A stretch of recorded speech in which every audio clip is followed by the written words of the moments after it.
हस्तकुहकं सत्यं परं धीमहि सृष्टिस्थित्यभ्येहारीति दृशितमो बन्धमोक्षाश्च यस्मात् तस्य श्रीब्रह्मरुद्रप्रभृति सुरनर विष्णोर्व्यस्ताः समस्ताः सकलगुणनिधिः सर्वदोषव्यपेतः पूर्णानन्दो अव्ययो यो गुरुरपि परमः चिन्तयेतं महान्तम्. ಎಷ್ಟೀಗ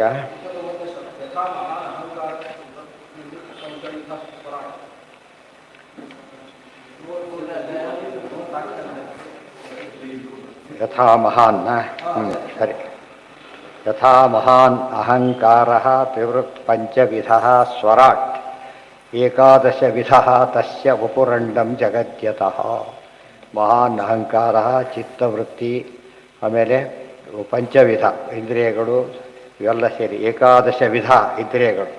ತಸ್ಯ ವಪುರಂಡಂ ಜಗದ್ಯತ. ಇದಿಷ್ಟು ಬ್ರಹ್ಮಾಂಡ, ಇದಿಷ್ಟು ಭಗವಂತನ ವಪು ಅಂದ್ರೇನು? ಆತನ ಶರೀರ ಇದ್ದ ಹಾಗೆ, ಶರೀರ ಇದ್ದ ಹಾಗೆ ಅಧೀನ. ನಮ್ಮ ಅಧೀನ ಶರೀರ ಹೇಗೋ ಪರಮಾತ್ಮರ ಅಧೀನದಲ್ಲಿದೆ, ಅದರೊಳಗೆ ವ್ಯಾಪ್ತನಾಗಿದ್ದಾನೆ ಅಂತ ಅರ್ಥನೇ ಹೊರತು ದೇಹ ಅಂಥೇಳಿದರೆ ನಮ್ಮ ದೇಹನೇ ನಾವು ಹೇಗಲ್ವೋ, ಇಡೀ ಬ್ರಹ್ಮಾಂಡ ದೇವರ ದೇಹ ಅಂತ ಹೇಳಿದರೆ ಬ್ರಹ್ಮಾಂಡನೇ ದೇಹ ಅಂತಲ್ಲ, ಒಳಗಿದ್ದಾನೆ ನಿಯಾಮಕನಾಗಿ ಅಂತ ಅರ್ಥ. ಏಕಾದಶೇಂದ್ರಿಯಾತ್ಮ ಚ ಪಂಚಭೂತಾತ್ಮಕಸ್ತಥಾ ಸರ್ವಾಭಿಮಾನಿ ಭಗವಾನ್ ಸ್ವರಾಡಿಂದ್ರಃ ಪುರಂದರಃ ಇದಮಂಡಂ ಜಗತ್ಸರ್ವಂ ಶಕ್ರದೇಹಂ ವಿದುರ್ಬುಧಾಃ ತತ್ವತಿಸ್ತ್ರಿಗುಣೋ ರುದ್ರಃ ತಸ್ಯ ಬ್ರಹ್ಮ ತಥೋ ಹರಿಃ ಇತಿ ವಾಮನೇ. ಏಕಾದಶೇಂದ್ರಿಯಾತ್ಮ ಚ ಪಂಚಭೂತಾತ್ಮಕಸ್ತಥಾ ಸರ್ವಾಭಿಮಾನಿ ಭಗವಾನ್ ಸ್ವರಾಡಿಂದ್ರಃ ಪುರಂದರಃ. ಏಕಾದಶ ಇಂದ್ರಿಯಗಳು, ಪಂಚಭೂತಗಳು ಮತ್ತು ಸರ್ವ ಅಭಿಮಾನಿ, ಇವೆಲ್ಲ ಅಭಿಮಾನಿ ದೇವತೆಗಳೇನಿದ್ದಾರೆ ಇವರೆಲ್ಲರೂ ಕೂಡ ಇಂದ್ರ ದೇವರು ಒಂದು ದೃಷ್ಟಿಯಿಂದ ಏನಾಗಿದ್ದಾರೆ? ಅಧಿಪತಿ, ತ್ರಿಲೋಕದ ಅಧಿಪತಿ. ಆದ್ದರಿಂದ ಇದೆಲ್ಲಕ್ಕೂ ಕೂಡ ಅಲ್ಟಿಮೇಟ್ ಅಲ್ಲದೆ ಹೋದರೂ ಕೂಡ ಎಲ್ಲದರ ಸ್ವಾಮಿತ್ವ ಅವರಿಗಿದೆ. ಇದಮಂಡಂ ಜಗತ್ಸರ್ವಂ, ಅದಕ್ಕೆ ಇಂದ್ರದೇವರಿಗೆ ಆ ದೃಷ್ಟಿಯಿಂದ ಭಾರಿ ಮಹತ್ವ. ಇದಮಂಡಂ ಜಗತ್ಸರ್ವಂ ಶಕ್ರದೇಹಂ ವಿದುರ್ಬುಧಾ. ಇದೆಲ್ಲ ಬ್ರಹ್ಮಾಂಡದಲ್ಲಿ ವಿಷ್ಣು ಸೇರಿರೋದ್ರಿಂದ ಇದಿಷ್ಟಕ್ಕೆ ಒಡೆತನ ಇಂದ್ರದೇವರು ಇರೋದರಿಂದ ಇದಿಷ್ಟನ್ನು ಇಂದ್ರದೇವರ ದೇಹ ಅಂತ ಕರೀತಾರೆ. ಅವರ ಅಧೀನದಲ್ಲಿದೆ ಅಂತ ಅರ್ಥ. ಅವರೊಳಗೆ ನಮ್ಮ ದೇಹ ಆದರೂ ಕೂಡ ನಮ್ಮ ಅಧೀನದಲ್ಲಿ ಹೇಗಿಲ್ವೋ, ಇಂದ್ರದೇವರ ದೇಹ ಆದರೂ ಕೂಡ ಸ್ವಾತಂತ್ರ್ಯ ಅವರಿಗಿಲ್ಲ.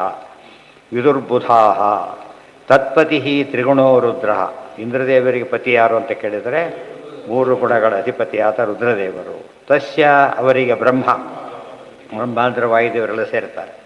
ತಥೋ ಹರಿಹಿ ಸ್ಮೃತ, ಮತ್ತು ಮಹಾಲಕ್ಷ್ಮಿನೂ ಸೇರ್ತಾರೆ. ಹರಿಹಿ ಇತಿ ವಾಮನೇ. ಈ ವಾಮನ ಪುರಾಣ ಹೇಳಿರೋದು ಇಂದ್ರದೇವರ ಒಂದು ಮಹತ್ವವನ್ನು ಇಲ್ಲಿ ಅರ್ಥ ಮಾಡಿಕೊಂಡಂತೆ.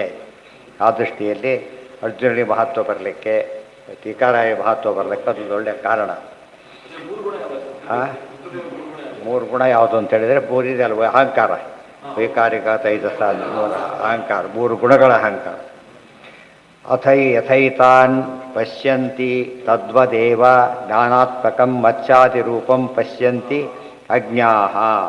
ಆದರೂ ಅಜ್ಞರು ಇದೆಲ್ಲ ಅರ್ಥ ಮಾಡ್ಕೊಳ್ಳೋದು ಏನು ತಿಳ್ಕೊಂಡ್ಬಿಡ್ತಾರೆ ಅವರು? ಇಡೀ ಬ್ರಹ್ಮಾಂಡನೇ ದೇವರು ಅಂತ ತಿಳ್ಕೊಂಡ್ಬಿಡ್ತಾರೆ. ಅದು ಅಭೇದ, ತಪ್ಪದು. ಯಥಾ ಏತಾನ್ ಪಶ್ಯಂತಿ, ಯಥಾ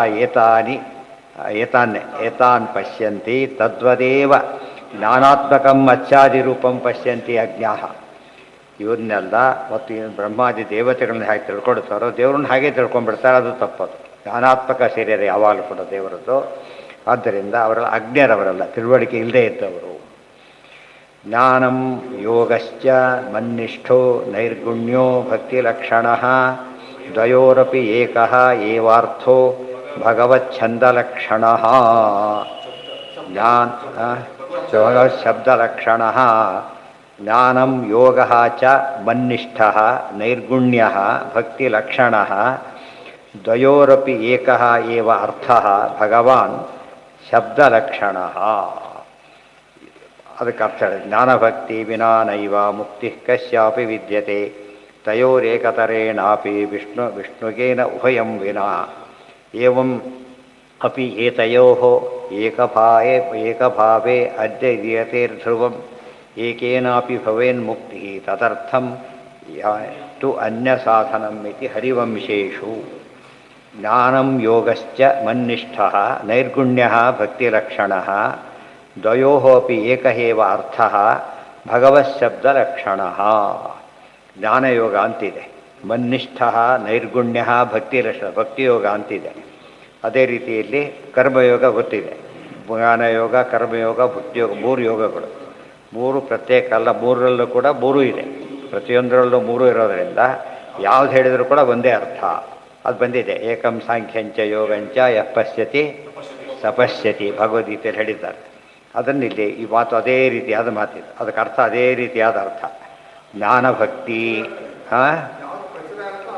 ಅಷ್ಟೇ ಹಿಂದೆ ಹೇಳಿದೆ. ಅದು ಪ್ರಾಚುರ್ಯ ನೋಡ್ಕೊಂಡು ಹೆಸರು ಹೇಳ್ತಾರೆ ಅಷ್ಟೇ. ಜ್ಞಾನಭಕ್ತಿ ವಿನಾ ನ ಏವ ಮುಕ್ತಿ ಕಶ್ಯಾಪಿ ವಿದ್ಯತೆ.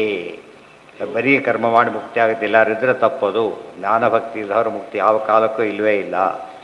ತಯೋ ಏಕತರೇಣಾಪಿ ವಿಷ್ಣುಗೇನ ಉಭಯಂ ವಿನ. ಅದರಲ್ಲಿ ಒಂದಿದ್ದರೂ ಕೂಡ ಮುಕ್ತಿ ಆಗುತ್ತೆ ಜ್ಞಾನಭಕ್ತಿಯಲ್ಲಿ. ಅವೆರಡರಲ್ಲಿ ಯಾವುದಿಲ್ಲದ ಹೋದರೂ ಕೂಡ, ಒಂದಿಲ್ಲದ ಹೋದರೂ ಮುಕ್ತಿ ಆಗೋದೇ ಇಲ್ಲ.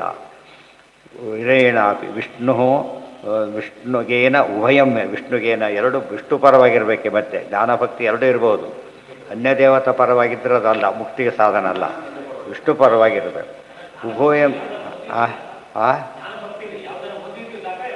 ಒಂದು ಸರಿ ಇದ್ದ ಎಲ್ಲ ಇದೆ ಅಂತ ಅರ್ಥ. ಒಂದು ಸರಿ ಇದೆ ಅಂತ ಹೇಳಿದರೆ ಎಲ್ಲ ಇದೆ. ಮತ್ತು ಯಾವುದು ಹೆಚ್ಚಿದೆ ಅನ್ನೋದ್ರ ಮೇಲೆ ಹೆಸರು ಕೊಟ್ಟಿದ್ದಾರೆ ಹೊರತು ಮೂರು ಹೇಳಿಲ್ಲ. ನಾಣ್ಯ ಅಂದರೆ ಎರಡು ಮುಖ ಇರಲೇಬೇಕು, ಎರಡು ಸೇರಿಯೇ ನಾಣ್ಯ ಆಗೋದು. ನಾವು ಸಾಮಾನ್ಯ ಹೆಡ್ ಸ್ಟೈಲ್ ಅಂತ ಕರಿತೇವೆ, ಆ ಥರ. ಪ್ರಚುರ ಅಂದರೆ ಅದೇ ಹೆಡ್ ಪ್ರಚುರ ಆದರೆ, ಕರ್ಮ ಪ್ರಚುರವಾದಾಗ ಅದು ಕರ್ಮಯೋಗ. ಈ ಕಡೆ ಟೈಲ್ ಇದೆ, ಈ ಕಡೆ ಪ್ರಚುರ, ಅದು ಎರಡೂ ಸೇರಿದರೆ ಅದು ಮಧ್ಯವಾಗತ್ತಿರಬೇಕಲ್ಲ ಭಕ್ತಿ. ಕಾಮನ್ ಹೇಳಿದ್ರೆ ಅಂಟ್ಲಕ್ಕೊಂದು ಬೇಕಲ್ಲ, ಎರಡನ್ನ ಕನೆಕ್ಟ್ ಮಾಡೋದು ಭಕ್ತಿ. ಆದ್ದರಿಂದ ಮೂರು ಕೂಡ ಒಂದೇ ನಾಣ್ಯದ ಸಾಧನೆ ಎಂಬ ಒಂದೇ ನಾಣ್ಯದ ಮೂರು ಮುಖಗಳೇ ಬರುತ್ತೆ. ಎರಡು ಮುಖ, ಮೂರು ಮುಖ ಒಂದೇ ಅದಕ್ಕೆ ಅದು ಸರಿಯೇ. ಒಂದೇ ಮುಕ್ತಿ ಸಾಧನ, ಜ್ಞಾನ ಒಂದೇ ಸಾಧನ, ಕರೆಕ್ಟ್. ಭಕ್ತಿ ಒಂದೇ ಸಾಧನ, ಸರ್. ಕರ್ಮ ಒಂದೇ, ಅದು ಕರೆಕ್ಟೇ. ಬಟ್ ಈ ಅರ್ಥ ಏನೋದಕ್ಕೆ ಮೂರು ಸೇರಿದ್ದಾಗ ಅಂತ ಅರ್ಥ. ಬರೀ ಜ್ಞಾನಕ್ಕೆ ಅರ್ಥ ಇಲ್ಲ. ಬರೀ ಜ್ಞಾನ ದುರ್ಯೋಧನಿಗಿತ್ತು, ಅಂಥ ಜ್ಞಾನ ತಗೊಂಡು ಉಪಯೋಗ ಇಲ್ಲ. ಬರೀ ಭಕ್ತಿ, ಯಾರಲ್ಲೋ ಭಕ್ತಿ, ಅದು ಇದು ಫಲಾಪೇಕ್ಷೆಯ ಭಕ್ತಿ, ಅದು ಹೋಯಿತು. ಕರ್ಮ, ಯಾವುದೋ ಕರ್ಮ ಮಾಡಿದ, ಕೃಷ್ಣಾರ್ಪಣ ಅಲ್ಲೇ ಇಲ್ಲ, ಅವು ಯಾವುದು ಉಪಯೋಗಕ್ಕೆ ಬರೋದಿಲ್ಲ. ಮೂರು ಸರಿ ಇದ್ದರೆ ಮೂರು ಪರ್ಫೆಕ್ಟಾಗಿರಬೇಕು. ಅದೇ ಹೇಳ್ತಿರೋದು. ಮೂರು ಯಾವ ಆಸ್ಪೆಕ್ಟ್. ಈಗ ಜ್ಞಾನ ಇಲ್ಲದ ಭಕ್ತಿ ಬರೋದಿಲ್ಲ, ಜ್ಞಾನ ಮುಖ್ಯ. ಭಕ್ತಿ ಬರೋ ಕರ್ಮ ಮಾಡೋದಿಲ್ಲ, ಕರ್ಮ ಮುಖ್ಯ ಅಷ್ಟೇ. ಅದು ಮೂರು ಜಾಯಿಂಟ್. ಅದು ಜೀವನ ಸ್ವರೂಪ ಜ್ಞಾನ, ಇಚ್ಛಾ, ಕ್ರಿಯಾ. ಗೊತ್ತಾಯ್ತಾ? ಜ್ಞಾನ ಅಂದರೆ ಜ್ಞಾನ, ಕ್ರಿಯಾ ಅಂದರೆ ಕರ್ಮ, ಇಚ್ಛಾ ಅಂದರೆ ಭಕ್ತಿ. ಅವನ ಸ್ವರೂಪದಲ್ಲೇ ಮೂರಿದೆ, ಒಂದು ಬಿಟ್ಟು ಇರಲಿಕ್ಕೆ ಬರೋದೇ ಇಲ್ಲ. ಗೊತ್ತಾಯ್ತಾ? ಅದಕ್ಕೆ ಹೇಳ್ತಿರೋ ಒಂದು ಫೇಸನ್ನು ಹೈಲೈಟ್ ಮಾಡೋದಷ್ಟೇ ಹೊರತು ಏನಲ್ಲದು. ಮೂರು ಯೋಗಕ್ಕೂ ಮೂರು ಇದಕ್ಕೂ ಕರೆಕ್ಟಾಗಿ ಮ್ಯಾಚ್ ಆಗುತ್ತೆ. ಜ್ಞಾನ, ಇಚ್ಛಾ, ಕ್ರಿಯಾ. ಜ್ಞಾನ ಜ್ಞಾನಯೋಗ, ಇಚ್ಛಾ ಭಕ್ತಿಯೋಗ. ಭಕ್ತಿ ಇಚ್ಛೆ ಇರಬೇಕು ಭಕ್ತಿಗೆ, ಜಡ ಆಗ್ಲಿಕ್ಕೆ ಸಾಧ್ಯ ಇಲ್ಲ. ಆಮೇಲೆ ಕರ್ಮ ಅಂತ ಹೇಳಿದರೆ ಕ್ರಿಯಾ, ಕರ್ಮಯೋಗ. ಅದು ಜೀವನ ಸ್ವರೂಪದಲ್ಲೇ ಮೂರು ಇರೋದ್ರಿಂದ ಮೂರು ದೇವ್ರ ಕಡೆ ಆದಾಗ ಏನಾಗುತ್ತದೋ ಅದು ಪೂರ್ಣ ಸಾಧನೆ ಅಂತ ಹೆಸರು. ಒಂದು ಪರ್ಫೆಕ್ಟ್ ಇದ್ದರೂ ಎರಡು ಇರಲೇಬೇಕು. ಪರ್ಫೆಕ್ಟ್ ಇದ್ದರೆ ಇವತ್ತು 4 ಕಾರ್ಯ ಒಂದು ಹೋದ್ರೂ ಮುಂದಕ್ಕೆ ಹೋಗೋದಿಲ್ಲ. ವೆಹಿಕಲ್ಲು ಮೂರಿದ್ರೆ ಸಾಕು. ಮೂರು 75% ಇದೆ, ಇನ್ನೇನು ಅಂತ ಹೇಳಕ್ಕೆ ಬರೋದಿಲ್ಲ. ಒಂದಿದ್ರೆ ತೊಗೊಬಿಡೋದು, ಒಂದಿದ್ರೆ ಆಗುತ್ತೆ ಅಷ್ಟೇ. ಏನ ನೈರ್ಗುಣ್ಯ ಶಬ್ದಕ್ಕೆ ಏನರ್ಥ? ನಿರ್ಗುಣ ಅಂತ ಹೇಳಿದ್ರೆ ಗುಣಗಳನ್ನು ದಾಟೋದು. ಹಿಂದೆ ಬಂದೆ ಗುಣಾತೀತ ಸ ಉಚ್ಯತೆ, 14ನೇ ಅಧ್ಯಾಯ. 3 ಗುಣಗಳನ್ನು ಸಾಧನೆ ಮಾಡಬೇಕು, ಅದನ್ನು ದಾಟಬೇಕು. ಆಮೇಲೆ ಅರ್ಥ ಆಯ್ತಾ? ದಾಟೋದು ಅಂದ್ರೇನು? 3 ಪ್ರಾಕೃತಗಳನ್ನು ದಾಟಿಬಿಟ್ರೆ ಅದು ಶುದ್ಧ ದೇವರ ಕಾರಣಕ್ಕೆ ಹತ್ತಿರ ಬರೋದು. ಅದು ಬೇಕು. ಗುಣಾತೀತನಾಗ 14ನೇ ಅಧ್ಯಾಯ ನೋಡಬೇಕಂದ್ರೆ. ಸೊ ನಾವು 3 ಗುಣ ಇಲ್ದವರೆ ಸಾಧನೆ ಮಾಡ್ಲಿಕ್ಕೆ ಬರೋದಿಲ್ಲ. ಅದರಲ್ಲೇ ಇದ್ರೆ ಮುಂದೆ ಹೋಗ್ಲಿಕ್ಕೂ ಬರೋದಿಲ್ಲ. ಗೊತ್ತಾಯ್ತಾ? ಅದೇನು ಮಾಡೋಕ್ಕೆ, ಸಾಧನೆ ಮಾಡಿದ ಮೇಲೆ ಏನು ಮಾಡ್ಬೇಕು? ಅದನ್ನು ಸಾಧನೆ ಮಾಡಿದ ಮೇಲೆ ಇನ್ನು ದಾಟಿಬಿಡಿ, ಮುಂದೆ ಹೋಗ್ಬೇಕಂದ್ರೆ. ಅರ್ಥ ಆಯ್ತಾ? ಇದು ನೋಡಿ ಸಿಂಪಲ್. ಅದು ಪ್ಲೇನ್ ಮೇಲೆ ಒಮ್ಮೆ ಗಾಲಿ ಮೇಲೆ ಹೋಗ್ಬಿಡುತ್ತೆ. ಗಾಲಿ ಇರೋದಿಲ್ಲ. ಯಾಕೆ? ನೆಸಿಟಿಯಲ್ಲೇ ಅದಕ್ಕೀಗ ಅತೀತನ ಆಗಿಬಿಡುತ್ತೆ. ಅದು ಪ್ರಾಬ್ಲಮ್. ಅದು ಪ್ರಾಬ್ಲಮ್. ಯಾಕಂದ್ರೆ ಗಾಳಿ ಹೊಡಿತಾ ಇರ್ತದೆ, ಭಾರಿ ಪ್ರಾಬ್ಲಮ್. ಗಾಳಿ ದಾರಿ ಹೋಗ್ಬಿಟ್ರೆ ಗೊತ್ತು ಇದರಿಂದ. ಈ ವಾರದಾಗ ಎಷ್ಟು ಬೇಕು? 3 ಯಾಕೆ? ಇದೇ 1 ವಾರದಲ್ಲಿ 3 ಆಗಿದೆ. ಸಾಮಾನ್ಯವಾಗಿ ಏರ್ ಜರ್ನಿ ಭಾರಿ ಸೇಫ್ ಅಂತ ಹೆಸರು. ಎಲ್ಲ ವರ್ಷಕ್ಕೊಮ್ಮೆ 2 ವರ್ಷಕ್ಕೊಮ್ಮೆ ಆಗುತ್ತೆ ಅಂಥೇಳಿ. ಅದೇನು ಒಂದು ಪಕ್ಷಿ ಹೊಡೆದಿದ್ದಕ್ಕಷ್ಟೆ. ಅದು ಪಕ್ಷಿ ಇದಿರುತ್ತಲ್ಲ, ಫೋರ್ಸ್ ಅವೆಲ್ಲ ಇರುತ್ತಲ್ಲ, ಸ್ಮಾಲೆಸ್ಟ್ ಅಬ್ಜೆಕ್ಷನ್ ಏನು ಮಾಡುತ್ತೆ ಅದನ್ನು ಭಾರಿ ದೊಡ್ಡದಾಗ್ಬೇಕು. ಒಂದು ಚಿಕ್ಕ ಕಲ್ಲು ಬಡಿದು ಬಿಟ್ಟರು ಫಾಸ್ಟಾಗಿದ್ದಾಗ ಎಷ್ಟು ನೋಟ್ ಕೊಡೋದು. ದೊಡ್ಡ ಬಂಡಿ ಮುಟ್ಟಿದ್ರೆ ಏನಾಗಲ್ಲ. ಮುಟ್ಟಿದ್ರು ಕೂಡ ಏನಾಗಲ್ಲ, ಅದು ಸ್ವಲ್ಪ ಬಡಿದ್ರೆ ಸಾಕು, ಅಷ್ಟು ಶಕ್ತಿ ಬಂದಿರುತ್ತೆ. ಜ್ಞಾನಭಕ್ತಿ ನಾವು ಸಾಮಾನ್ಯವಾಗಿ ಶಕ್ತಿಯಿಂದ ಎಷ್ಟೋ ಸರ್ತಿ ಏನಾಗುತ್ತೆ, ಟ್ರೈನ್ಗಳ ಕಡೆ ಹಾಲ್ಟ್ ಮಾಡಿ ಅದು ಸರಿ ಮಾಡ್ಕೊಂಡು ಹೋಗಬೇಕು, ಅಷ್ಟಕ್ಕೆ ಡ್ಯಾಮೇಜ್ ಆಗಿರುತ್ತೆ ಅದಕ್ಕೆ. ಬಟ್ ಇದು ಆಗಲ್ಲ, ಸಡನ್ನಾಗಿ ಇದಾಗುತ್ತೆ. ಈ ಬಹುಶಃ ಹಕ್ಕಿ ಹೊಡೆದು ಸಾತ್ತಿರೋ ಕೇಸ್ ಭಾಳ ರೇರ್ ಅದು, ಬೇರೆ ಬೇರೆ ಏನೇನು ಆಗ್ತಿರುತ್ತೆ.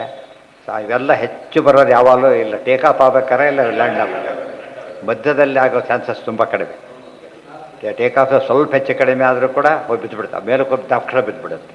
ಅದು ಸರ್ ಬಾಂಬೆಯಲ್ಲಿ ಹೋಯ್ತಲ್ಲ, ಅದು ಸೀದಾ ಹೊತ್ತು ಹೋಗ್ಬಿಡುತ್ತೆ, ಮೇಲಕ್ಕೆ ಹೋಗಲೇ ಇಲ್ಲ, ಹೋಗಿದ್ದು ಒಳಗೆ ಹೋಗ್ಬಿಡುತ್ತೆ. ಆಮೇಲೆ ಸಿಗಬೇಕು ಎಷ್ಟೋ ವರ್ಷ ಬೇಕಾಯ್ತು, ಅದು ಸಿಕ್ಕಿದ್ದು ಇತ್ತೀಚೆಗೆ ತೀರೈತಿ, ಎಷ್ಟೋ ದಶಕಗಳಾದ್ಮೇಲೆ ಸಿಗ್ತದೆ.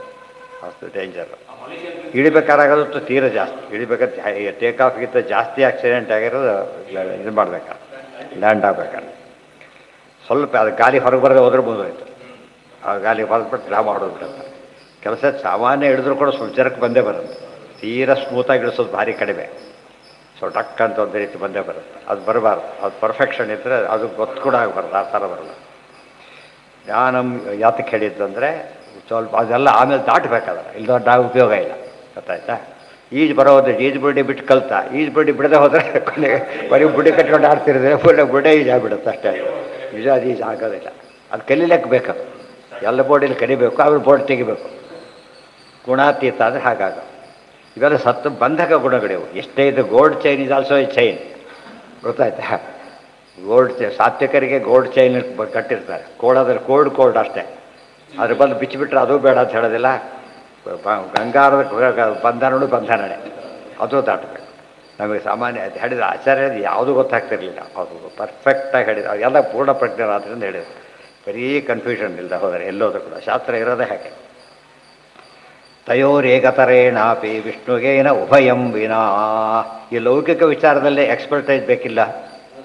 ಎಷ್ಟೋ ಡಾಕ್ಟ್ರ್ ಇರ್ತಾರೆ, ಒಬ್ಬನಿಗಿರೋ ನೈಪುಣ್ಯ ಇನ್ನೊಬ್ಬನಿಗೆ ಬರೋದಿಲ್ಲ, ಗೊತ್ತಾಯ್ತು. ಎಷ್ಟೋ ಎಲ್ಲ ಪ್ರತಿಯೊಂದರಲ್ಲೂ ಕೂಡ ಅಷ್ಟೇ, ತೀರಾ ಸಾಮಾನ್ಯ ಕೆಲಸದಲ್ಲೂ ಕೂಡ ಎಲ್ರಿಗೂ ಒಂದೇ ರೀತಿ ಇರೋದಿಲ್ಲ. ಪುಸ್ತಕ ಓದಿದ್ರೆ ಎಲ್ಲರಿಗೂ ಎಷ್ಟು ಟ್ರೈನಪ್, ಒಬ್ಬನೇ ಟ್ರೈನಪ್ ಮಾಡಿ ಒಂದೇ ಟೆಕ್ಸ್ಟ್ ಬುಕ್ ಇಟ್ಟು ಒಂದೇ ಕಡೆ ಇಟ್ಟು ಒಂದೇ ಕ್ವಶನ್ ಪೇಪರ್ ಕೊಟ್ಟರು ಕೂಡ ಏನಾಗೋದಿಲ್ಲ, ಆಯ್ತು ಪರ್ಫೆಕ್ಷನ್ ಬರೋದಿಲ್ಲ. ಅದು ಆಗ ನಮಗೆ ಅರ್ಥ ಆಗುತ್ತೆ. ಜೀವ ಭೇದ ಒಪ್ಪದೆ ಹೋದರೆ, ತಾರತಮ್ಯ ಒಪ್ಪದೆ ಹೋದರೆ ಇದನ್ನು ಮಾಡಲಿಕ್ಕೆ ಆಗುತ್ತೆ. ಇಲ್ಲ ಎಲ್ಲರೂ ಒಂದೇ ರೀತಿ ಮಾಡಿ ತೋರಿಸಿ, ಎಲ್ಲರಿಗೂ 100 ಮಾರ್ಕ್ಸ್ ತೋರಿಸಿ ಎಲ್ಲರೂ ಕೂಡ ಸಾಧ್ಯನೇ ಇಲ್ಲ. ಆ್ಯಂಡ್ ಎಲ್ಲ ಎಚ್ ಆ್ಯಂಡ್ ಎವ್ರಿಥಿಂಗ್ ಕೊನೆಗೆ ಯುನಿಕ್ ಆಗಲೇಬೇಕು, ಅವರವ್ರಿಗೆ ಸೇರಿದ್ದು. ಪ್ರತಿಯೊಂದು ಅವರದ್ದೇ ಓಡಾಟ ಸ್ಟೈಲ್ ಕೂಡ ಹಾಗೆ, ಪ್ರತಿಯೊಂದರಲ್ಲೂ ಅವರದ್ದೇ ಆಗಿರ್ಬೇಕು. ಒಂದು ಕೂಲು ಸಿಕ್ಕರೆ ಸಾಕು, ಯಾರ್ದವ್ರು ಸೂಕ್ತ, ಗೊತ್ತಾಯ್ತಾ, ರಫ್ಲಾಗಿ ಕಾಣಿಸುತ್ತೆ ಪ್ರತಿಯೊಂದು ಕೂಡ. ಇದು ಎಷ್ಟು ವೆಹಿಕಲ್ ಒಂದೇ ರೀತಿ ನಂಬರ್ ಮೇಲೆ ಚೇಂಜ್ ಆಗಿಬಿಡುತ್ತಲ್ಲ, ಆ ಥರ ವೆಹಿಕಲ್ ಎಷ್ಟೇ ಒಂದೇ ರೀತಿ ಆಗಿದ್ರು ನಂಬರ್ ಎಲ್ಲದನ್ನು ಬದಲಾಯಿಸಿ, ಎಲ್ಲ ಭೇದ ಇಲ್ಲ, ನಂಬರ್ ಯಾಕೆ ಕೊಡಬೇಕು? ನಂಬರ್ ಕೊಡೋ ಉದ್ದೇಶ ಏನೋ ಭೇದ ತೋರಿಸೋದಕ್ಕೆ, ಭೇದ ಕ್ರಿಯೇಟ್ ಮಾಡಬೇಕಲ್ಲ, ಭೇದ ಜ್ಞಾಪಕ ಅಷ್ಟೇ ಹೊರತು ಅದು ಕಾರಕ ಅಲ್ಲ. ಅಂದರೆ ಅದು ಹಾಕಿದ ತಕ್ಷಣ ಬೇರೆ ಆಗಲಿಲ್ಲ, ಬೇರೆ ಆಗಿದ್ದಕ್ಕೆ ಹಾಕಿದ್ದು ಅಷ್ಟೇ. ಅವೆಲ್ಲ ಒಂದು ಸೂತ್ರ, ಅದು ಆಚಾರ ಹೇಳಿದ ಸೂತ್ರ ಕೆಟ್ಕೊಂಡ್ಬಿಟ್ಟು ಅಲ್ಲಿ ಪಲ್ಟಿ ಹೊಡೆದು ಉತ್ತರ ಕೊಡೋಕೆ ಬರೋಲ್ಲ. ಅದಕ್ಕೆ ತೋರಿಸು ಒಂದು ಕಡೆ ಅಂತ, ಒಂದು ಕಡೆ ತೋರಿಸಪ್ಪ, ಕ್ರಿಯೇಟ್ ಮಾಡಿ ತೋರಿಸೋದು ಹೇಗೆ ಆಗಿಲ್ಲ. ಅಂದರೆ ಅದು ಇದು ಬರೋದು. ಅದು ಹೇಳೋ ವಿಚಾರ ಶಾರ್ಟೆಸ್ಟ್ ಇದರಲ್ಲಿ ಪವರ್ಫುಲ್ ಸ್ಟ್ರೋಕ್. ತಯೋರೇಕತರೇಣಾಪಿ ವಿಷ್ಣುಗೇನ ಉಭಯಂ ವಿನಾ ಏವಮಪಿ ಏತಯೋರೇಕಭಾವೇಪಿ ಭಾವೇ ಅನ್ಯನಿಷೇತೇ ಧ್ರುವಂ. ಅದಕ್ಕೆ ಏಕಭಾವೇ ಅನ್ಯನಿಯತೆ, ಒಂದಿದ್ರೆ ಇನ್ನೊಂದು ಇರಲೇಬೇಕು ಅಂತ ಅರ್ಥ. ಈಗ ಧೂಮ ಇದ್ದರೆ ವನ್ಯ ಇರಬೇಕು ಅಂತ ಹೇಳೋದಿಲ್ಲ, ಅಥವಾ ವ್ಯಾಪ್ತಿ ಇದೆ ಅಂತ ಅರ್ಥ. ಏನು ವ್ಯಾಪ್ತಿ ಇದೆ? ಮೂರರಲ್ಲಿ ಯಾವೊಂದು ಸರಿಯಾಗಿದ್ದರೂ ಕೂಡ ಏನಾಗಿರ್ಬೇಕಲ್ಲಿ ಉಳಿದೆರಡು ಇರಲೇಬೇಕು ಅಂತ ಅರ್ಥ. ಏವಮೇವ ಏತರ ಪಾಸಾಗಿದೆ, ಎಲ್ಲರಲ್ಲೂ ಪಾಸ್ ಆಗಿರಲೇಬೇಕು. ಪಾಸ್ ಅಂದರೆ ಎಲ್ಲರಲ್ಲೂ ಪಾಸ್ ಆಗಿರಬೇಕು. ಫೇಲ್ ಅಂದರೆ ಎಲ್ಲದರಲ್ಲೂ 100 ಬಂದು ಒಂದರಲ್ಲಿ ಹೋದರೂ ಹೋಗ್ಬಿಡ್ತಾರೆ. ಪಾಸ್ ಶಬ್ದಕ್ಕೆ ಹೇಗೆ ಅರ್ಥ ಇದೆಯೋ ಹಾಗೆ. ನಿಯತೇರ್ ಧ್ರುವಂ ಏಕೇನಾಪಿ ಭವೇನ್ ಮುಕ್ತಿ. ಅದಕ್ಕೆ ಎಷ್ಟು ಗಂಟೆ ಏನು ಹೇಳಿದರು, ಒಂದರಿಂದ ಮುಕ್ತಿ ಆಗುತ್ತೆ ಅಂತ ಹೇಳಿಬಿಟ್ರು. ಭಕ್ತಿಯಿಂದ ಮುಕ್ತಿ ಆಗುತ್ತೆ, ಜ್ಞಾನದಿಂದ ಮುಕ್ತಿ ಆಗುತ್ತೆ, ಆಮೇಲೆ ಕರ್ಮದಿಂದ ಮುಕ್ತಿ. ಎಲ್ಲೆಲ್ಲಿ ಹೇಳಿರ್ತಾರೋ ಅದಕ್ಕೆ ಈ ಅರ್ಥನೇ ಹೊರತು ಬೇರೆ ಇದಲ್ವೇ ಅಲ್ಲ. ಇತಿ ತೃತೀಯ ತಾತ್ಪರ್ಯ ತ್ರಯಸ್ಥರು. ಫಸ್ಟ್ ರ್ಯಾಂಕ್ ಬಂದವನು ನಮ್ಮ ಎಲ್ಲದರಲ್ಲೂ ಪಾಸಾಗಿದೆಯಾ ಅಂತ ಕೇಳಕ್ಕೆ ಹೋಗ್ತಾರೆ. ಎಲ್ಲದರಲ್ಲೂ ಪಾಸಾಗಿದ್ದೆ ಅಂತ ಕೇಳೋರು ಎಷ್ಟು ಫೇಲ್ ಆಗಿದ್ದಾರೆ, ಅವ್ರಿಗೆ ಕೇಳೋರು ಫೇಲ್ ಆಗಿದ್ದಾರೆ ಅಂತ ಅರ್ಥ. ಅಂದರೆ ಕೆಲವು ಪದಗಳಿಗೆ ತಂದೆ ಆದ ಅರ್ಥ ಫಿಕ್ಸ್ ಆಗಿರ್ತದೆ, ಅದು ಅರ್ಥ ಮಾಡಿಕೊಂಡ್ರೆ ಸರಿ. ಏಕೇನಾಪಿ ಭವೇನ್ ಮುಕ್ತಿ ತದರ್ಥಂತು ಅನ್ಯ ಸಾಧನಂ. ಉಳಿದೆಲ್ಲ ಹೇಳಿದ್ದಾರಲ್ಲ ಅವೆಲ್ಲ ಇದಕ್ಕೆ ಅಷ್ಟೇ. ಮೂರಕ್ಕೆ ಲಿಂಕ್ ಕೊಡದೆ ಹೋದರೆ ಅವೆಲ್ಲ ಹೋಯ್ತು. ಗೊತ್ತಾಯ್ತಾ? ಏನೇನೇ ಮಾಡಿರಲಿ ಅವ್ರು ಎಷ್ಟು ಕೋಟಿ ಇವರೆಲ್ಲ ಎಷ್ಟಂತೆ ದುಷ್ಟರೆಲ್ಲ ಇದ್ದಾರಲ್ಲ, ಅವ್ರು ಮಾಡೋ ತಪಸ್ಸನ್ನು ಒಳ್ಳೆಯವ್ರು ಮಾಡೋಕ್ಕಾಗೋದೇ ಇಲ್ಲ. ಶ್ರಮ ದೃಷ್ಟಿಯಿಂದ ಅಷ್ಟು ಕಷ್ಟಪಟ್ಟಿರ್ತಾರೆ. ಏನು ಭಯಾನಕ ಅವ್ರ ತಪಸ್ಸು ಭಯಾನಕ, ಅವರು ಭಯಾನಕ, ಲೋಕಕ್ಕೆ ಭಯಾನಕ. ಆದ್ದರಿಂದ ಇವು ಮೂರಿಲ್ಲದೆ ಹೋದರೆ ಉಳಿದು ಕೌಂಟೇ ಆಗೋದಿಲ್ಲ ಅಂತ ಹೇಳ್ತಾರೆ. ಇದು ತ್ರಿಯ ತಾತ್ಪರ್ಯೇ ತ್ರಯಸ್ತ್ರಿಂಶೋ ಅಧ್ಯಾಯ. ಅಲ್ಲಿಗೆ ದೇವಹೂತಿರುವಾಚ ಕೊನೆಯದೀಗ. ಅದನ್ನು ನಾಳೆ ಮಾಡಿ ಮುಗಿಸ್ಕೊಂಡು, ನಾಡಿದ್ದು ಮಾಡಿ ಮುಗಿಸ್ಕೊಂಡು ಕೊನೆಯ ಅಧ್ಯಾಯ. ನಾಳೆ ಪಾಠ್ಯ ಬೇಡ, ನಾಳೆ ಚತುಸ್ತ್ರಿಂಶೋ ಅಧ್ಯಾಯ. ಅಲ್ಲಿಗೆ ಸ್ಕಂದನ ಮುಗಿಯುತ್ತದೆ.